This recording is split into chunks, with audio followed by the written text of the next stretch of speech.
You think holy war makes men noble? Watch what hunger does. In December 1098, the Syrian city of Ma'arat al-Numan fell to Crusaders trudging south from Antioch. Streets filled with corpses, granaries were empty, winter bit deep.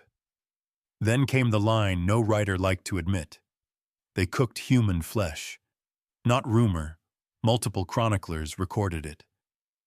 Fulcher of Chartres described men slicing meat from dead enemies. Ralph of Caen repeated tales about children on spits. A letter to Pope Paschal II admitted eating putrid bodies in famine. This isn't legend. This is eyewitness shame. Let's plunge into the twisted truth today. You thought victory at Antioch meant the road to Jerusalem would be easy? Think again. The Crusader host staggered out of a half-year siege in 1098, with bellies swollen by illness, not food, and with supply lines hacked to ribbons. When they turned on Ma'arat al-Numan that autumn, they brought something worse than steel, thousands of empty mouths. Imagine the sound entering that valley. Boots rasping, carts groaning, coughing in the cold, chaplains promising salvation to men who could barely stand. The city's walls would be assaulted. Its stores, if any, would be inhaled. Hunger rode in front like a herald. It sinks into bones, rewires the brain, makes a soldier's rosary beads feel like meals and a shield look like a platter. They cut brush for fires, they boiled weeds, they swallowed pride. And every hour, winter bit deeper. This wasn't a glorious march, it was a procession of need. The line between discipline and desperation thinned, and then, like a bowstring in frost, it snapped. If you think faith alone keeps order, wait until faith collides with famine. That's not a prayer, you're about to see the experiment. But even a starving army can take a city. And that's exactly what happened next. Fast, bloody, and unforgettable, for all the wrong reasons. The siege hit in late November. After days of pressure, siege engines, and mining, Crusaders broke Ma'arat's defenses around December 11 to 12, 1098. Fighting paused at night, then resumed in a morning of plunder and killing. Some defenders tried to negotiate surrender. Many civilians died. Women and children were enslaved. Two titans, Bohemond of Taranto and Raymond of Saint-Gilles, then snarled over who owned the city and its spoils. That argument mattered because while they wrangled, thousands of foot soldiers waited inside a town that wasn't feeding them. The month dragged. The granaries didn't, and the weather did not care who wore a cross. By mid-December, the city had become a trap of hunger and corpses, and the worst decisions in medieval memory began to feel like options. The dates are clear, and so is the fallout. The Crusaders took Ma'arat in December 1098 and did not march south again until January 13, 1099, long enough for food to vanish and for taboos to begin dissolving in the pot. How do we know? Because nearly a dozen Latin chronicles, and even a brief Arab note, say so. None of them deny that something unthinkable happened at Ma'arat. They only argue about when and why. That debate is where the horror sharpens. Before we touch the grisly eyewitness lines, listen to the official voice. In 1099, after Jerusalem fell, a letter went out from the Crusader leadership in the east, Godfrey of Bouillon, Raymond of Toulouse, and Archbishop d'Ambert, reporting victories and horrors to Pope Paschal II. Buried in the pious prose is a sentence that should make your blood freeze. During Ma'arat, famine grew so desperate that Christians ate the putrid bodies of Saracens. That's not an enemy slur. That's not a tavern rumor.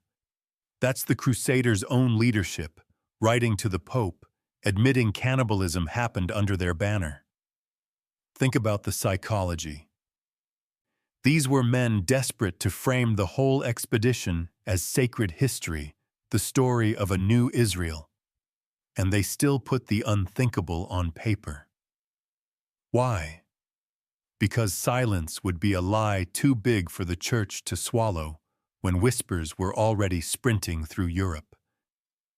That letter is the hinge where piety meets biology, and biology wins.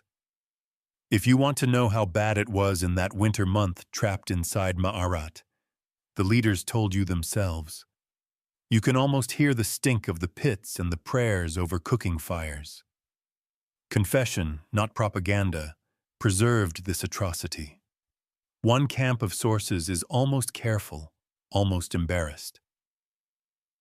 The anonymous Gesta Francorum, close to events, often blunt, claims cannibalism came after the siege, as secret survival, not spectacle.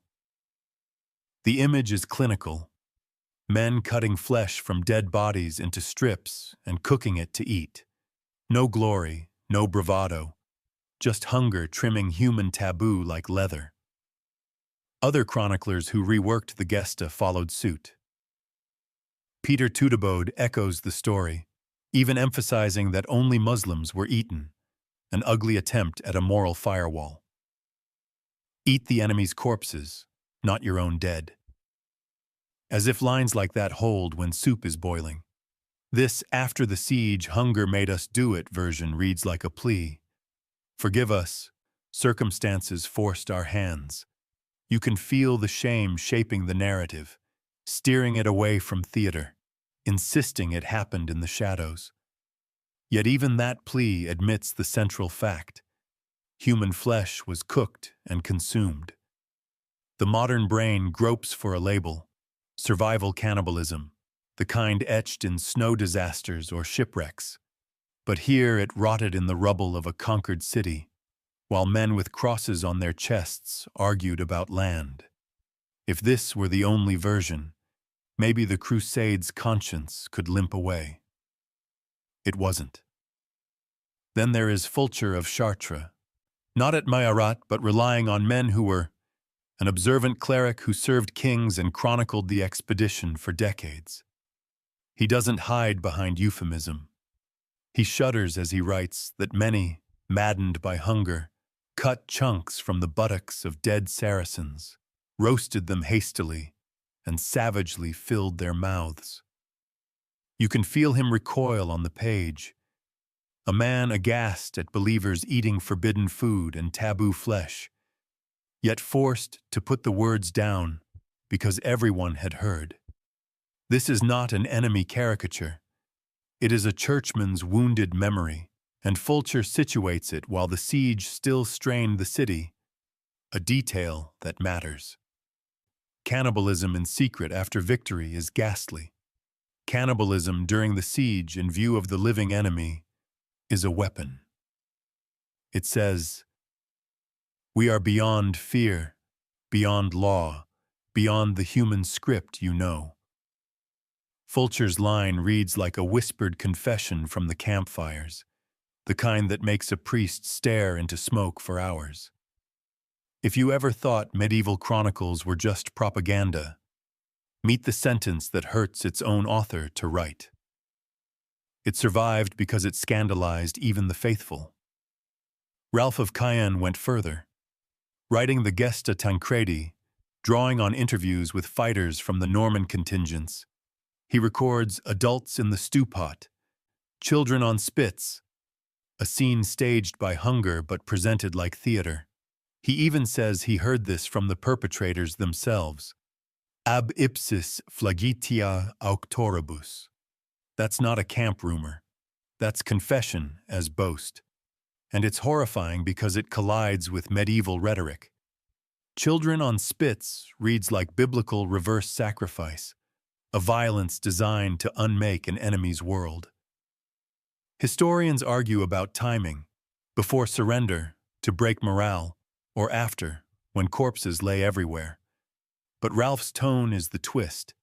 He relays atrocity with a grim relish he shares with his informants. Is this overstatement? Maybe. Yet his lines match the larger pattern. Multiple sources, different details, the same taboo. If anything, the variance smells of embarrassment and self-defense, some trying to hide, some trying to terrify. And for modern ears, a sick thought. Did starving men realize that the more outrageous the rumor, the faster defenders would give up? Whether intended or not, that's exactly how terror works. Outrage moves quicker than grain. At Ma'arat, the menu turned into a message. Another voice, likely present in person, is Raymond of Aguilera, a chaplain in the southern French host. He admits cannibalism after the city fell, in the midst of famine, but adds a chilling phrase. It happened openly and with gusto, as if secrecy had snapped. He describes scenes meant to shock, consumption not hidden in alleys, but performed in public to startle the outsiders, the Muslim onlookers, and any who still considered resisting. There's a contradiction here. If the city had already fallen, and most Muslims were dead or enslaved, who was there to frighten? Maybe neighboring garrisons, maybe rebellious quarters, maybe simply each other. Terror turned inward, a dare among the starving to prove nothing could stop them. That contradiction is precisely why these accounts are so valuable. No single chronicle could tame Ma'arat. They wrestle in real time with something that broke the rules of holy war. Today we file it under war crime. In 1098 they inventoried it under miracles gone dark and hunger's tyranny. If you expected smooth apologetics, you get a bruised chorus instead. And all those bruises map the event. What happens after a shame nobody can scrub clean? You look for a scapegoat. Enter the Tafurs, the ragged, near-barefoot poor who followed the Crusader armies, sometimes fighting, often scavenging. Later writers painted them as cannibal fanatics, roasting Saracen bodies at Antioch and Ma'arat, as if the hunger belonged to the lowest ranks alone. It's tidy, classist, and wrong. The earliest accounts don't pin Ma'arat's horror on a single underclass. The Tafur legend swells in later songs and chronicles, precisely when the nobility needed distance from the indecent memory. Modern historians have torn that veil. J. Rubenstein calls the Tafur blame a convenient scapegoat kept alive by writers eager to corral a general stain into the bodies of the poor. In short, the cannibal was not a costume worn by beggars. It was a moment of collapse that cut across the host. If you hear the phrase King Tafur swaggering through a verse, recognize it as literature working damage control.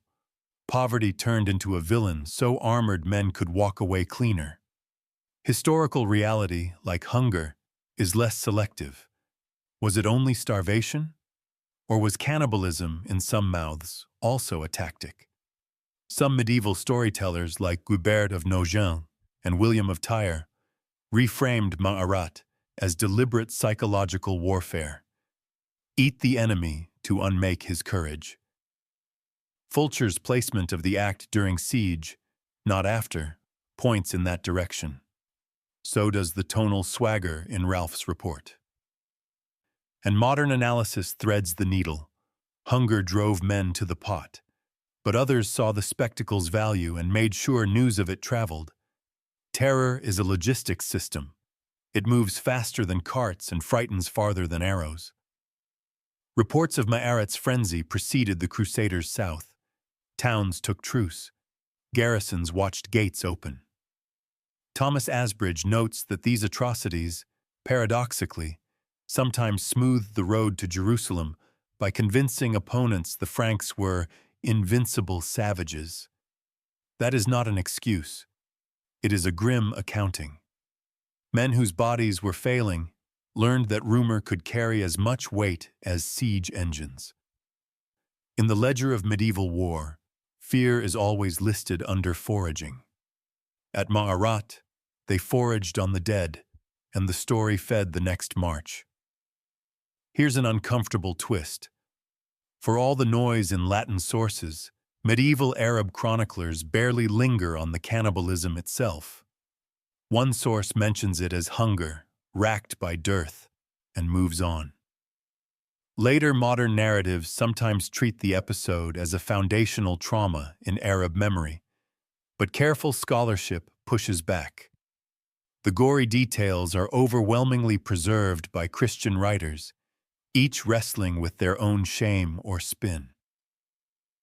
That doesn't mean the massacre at Ma'arat wasn't remembered. It was. It means the cannibal part lived mostly in Crusader pens, not in a sustained Arabic chorus. Why would that be? Perhaps because enemies killing civilians felt like the main wound, and cannibalism, whether whispered or staged, was a fringe horror in a wider catastrophe. Or perhaps because Muslim writers assumed famine could drive any army mad and focused on politics, not kitchens. Either way, the strange imbalance matters. It tells you the Crusaders were not slandering foes. They were indicting themselves. And the self-indictment kept mutating. Apology, threat, scapegoat, sermon. Memory is not neutral. At Ma'arat, it belonged, uncomfortably, to the men who broke the taboo. How do you square this with faith? Medieval preaching sold the crusade as penance on horseback. Yet at Ma'arat, the body vetoed the sermon. Chroniclers try to patch the tear. Some stress necessity, hoping God grades on a curve when the pot is empty. Others imply providence. If God permitted it, maybe he meant it to terrify unbelievers into surrender. You can feel the rhetorical panic.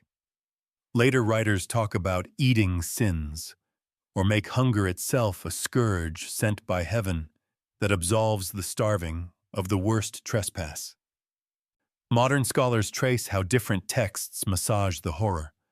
Baldric turning famine into punishment enough, Fulcher admitting what piety cannot cover, and longer studies tracking how food and miracle talk swirl around the shame. But the blunt truth bleeds through every varnish. When you're starving, you stop being a symbol and become an animal with prayers. That's not medieval. That's human. At Ma'arat, the cross on the tunic didn't change the stomach's language. It only made the confession more explosive. The chroniclers knew that, which is why their ink trembles. Pull back from the smoke and hear the quieter cause. Logistics.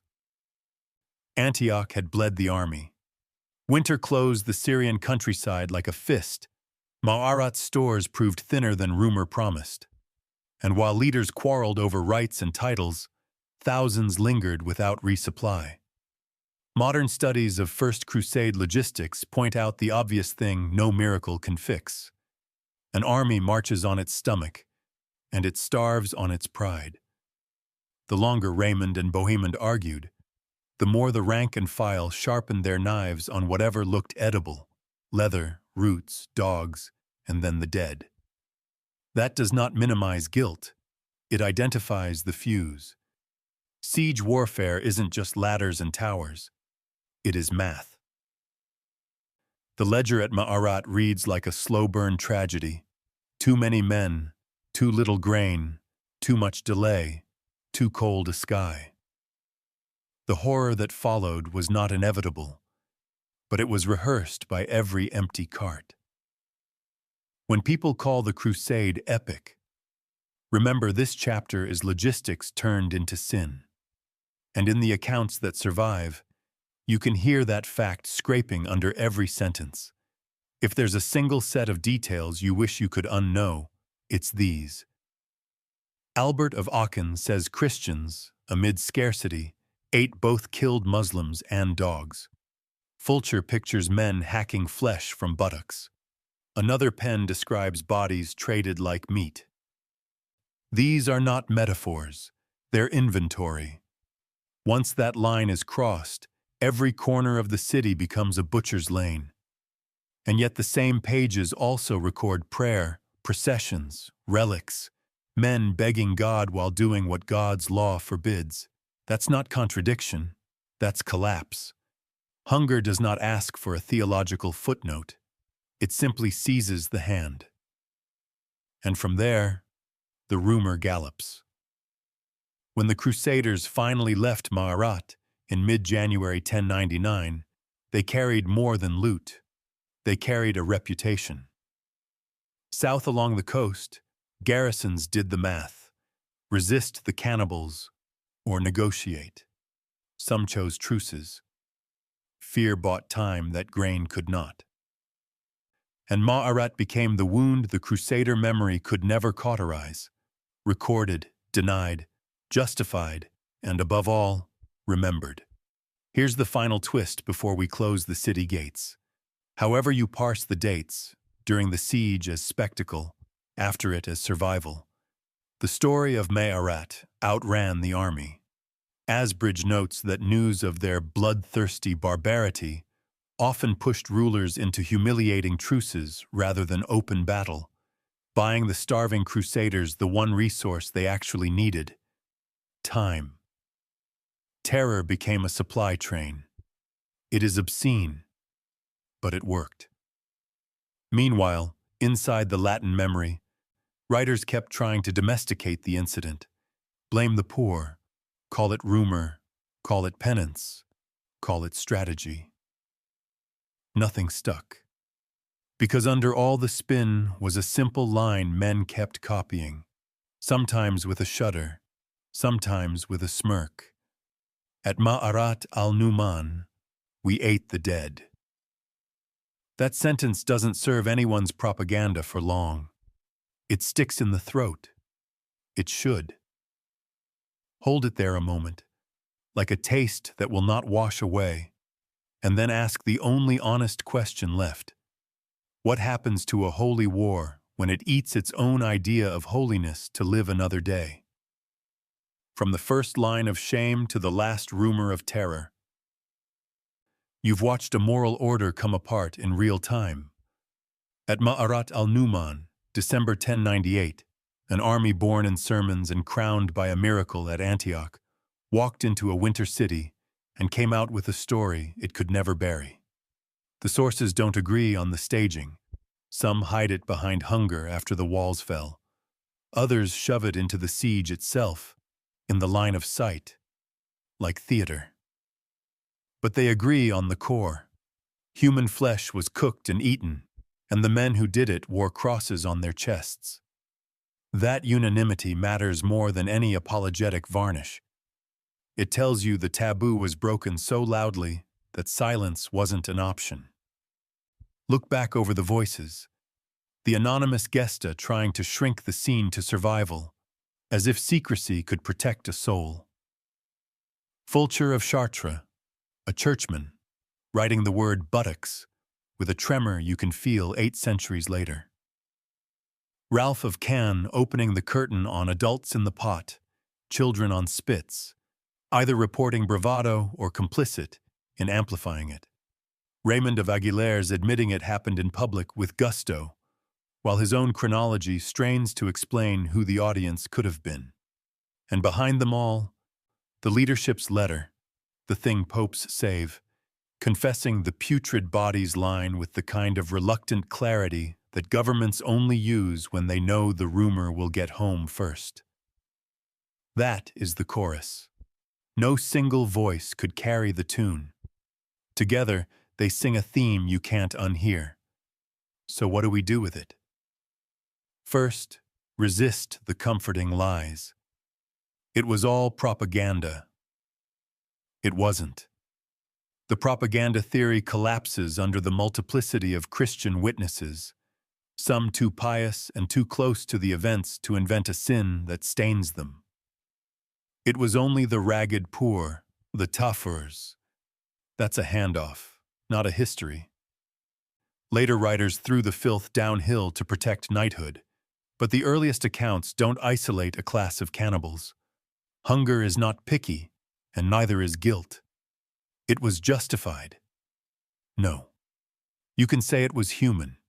You can say it was desperate. You can even say some realized the spectacle might frighten garrisons into truces. But the moment you turn it into righteousness, the sources you're relying on recoil from you. They recorded a taboo. They didn't bless it. Second, learn the cold arithmetic. Logistics, not legend, set the table. Antioch emptied the cupboard. Winter locked the door. A bickering elite held the army in a place that could not feed it. The longer they argued, the more likely it became that men would boil leather, eat dogs, and then cross the last line. When you read medieval history, don't float above the ground in a cloud of banners. Count the carts, measure the weather, ask who was eating what in week 4. The truth will follow the rations. Third, face the modern mirror. We like to believe the Geneva Conventions are a firewall against hell. They're a promise built on lessons like Mayorat. Put enough civilians and soldiers in a sealed space without food, and law phrase. Call it Leningrad or a shipwreck in the South Seas, or a mountain crash. Human bodies revert under pressure. In the First Crusade, the pressure cooked inside a theology that promised absolution for violence. At Mayorat, that theology met the stomach and lost. The chronicler's embarrassment is the tell. They needed this war to look like a pilgrimage. And yet, when the quills moved, the worst sentence insisted on being written. We ate the dead. The crusade never fully recovered its moral shine from that line. And maybe that's right. Grand stories deserve their stains. Finally, hold the tension, because that's where the lesson lives. Mayorat is not only a horror story, it's also a warning label. Beware of sacred causes that promise to lift men above their appetites. Those promises snap the loudest when hunger arrives. Beware of leaders who argue over trophies while their followers starve. Those arguments are paid for in flesh. Beware of tales that shove guilt into the mouths of the poor. Those tales are usually written by the full. And beware of our own appetite for outrage, because fear is a supply chain. It buys victories none of us should be proud of. Thomas Asbridge's unsettling point remains. Sometimes atrocities smoothed the road. If you're tempted to file that under effective, remember what else it files under. So the takeaway is not pious despair. It's practical humility. Privacy and choice, what you eat, who you fight, how long you hold a town, are modern luxuries bought at a price. We guard them with paperwork because we've seen what happens without it. The line at Mayorat is a flare in the dark. Faith doesn't cancel biology, and biology does not apologize. The Chronicles couldn't ignore that. Neither should we. Now a question to haunt you. In our present, what custom do we excuse? What spectacle do we tolerate? That future generations will whisper about the way we whisper Mayorat. Food for thought, of the kind that should never be cooked. Comment the part that shocked you the most. Subscribe for more brutally honest history. Like if you're glad you weren't born in the Dark Ages.